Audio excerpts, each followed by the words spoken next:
Honda dropped his bombshell at a conference of Apple computer users in Boston. Apple has lost around £1 billion in the past 18 months. Its solution, a tie-up with bitter rivals Microsoft, run by billionaire Bill Gates. And if we could get him up on the stage right now. To many Apple users, Bill Gates is the unacceptable face of computing.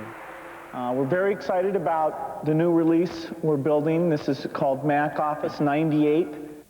Microsoft and its Windows computer operating system dominate the global market for personal computers. Apple was a pioneer in the field and fiercely independent, but it couldn't match Microsoft's huge marketing clout. Tonight, President Clinton said the competition implications of the new partnership would have to be looked at. Microsoft has been involved since I've been president, in various legal issues relating to its organization and operations. And I think all I can tell you is we will treat them in the same way we would anyone else and make the analysis of law that seems appropriate. For Microsoft, this deal means that its main rival, Apple, will now actually be endorsing Microsoft products. For Apple users, the main concern is that their choice of computer software will become increasingly limited. Greg Wood, BBC News. Parts of Wales, the western counties of England. They were elsewhere, but the minister's highly sensitive mission is to work out how the country's enormous welfare bill can be cut. And his ideas excite much interest. Today he wondered about making this suggestion to benefits offices here, which pay out £170 million a year. Is it feasible if you managed it in your own way rather than us telling you how to manage it from the centre? You could take 15 million out of that budget within the life of a parliament, and that money could go into, for example, schools in Exeter or into further education. While Mr. Field went about his business in Exeter, Conservatives were saying, hang on, has he just signalled that cities can start setting their own benefit levels?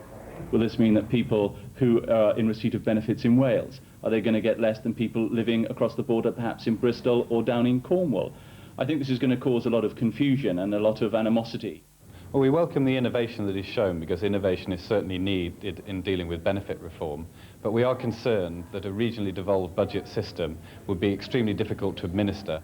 And it later became clear Mr. Field was worried by the effects of what he'd said, so he offered a clarification. Yes, he does want benefits offices to save money, but no, he won't have them setting their own benefit levels.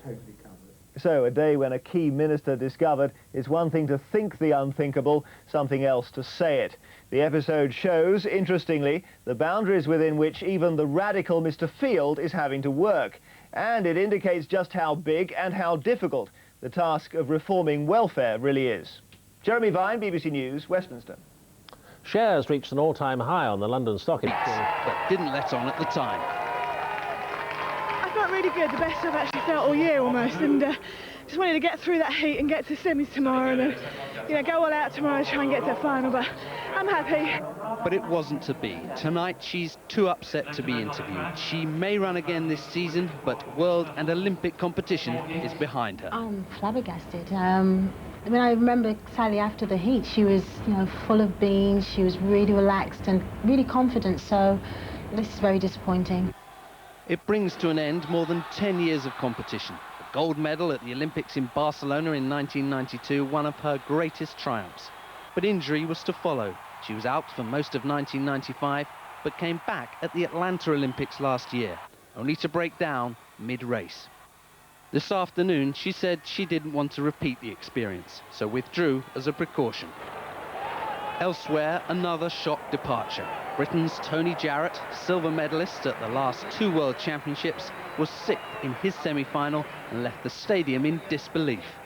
But world record holder Colin Jackson is through after winning his semi-final. Another glimmer of hope, Jonathan Edwards qualified for the final of the triple jump on Friday. Look good, and it's beyond 17 metres. Nigel Gainsborough, BBC News.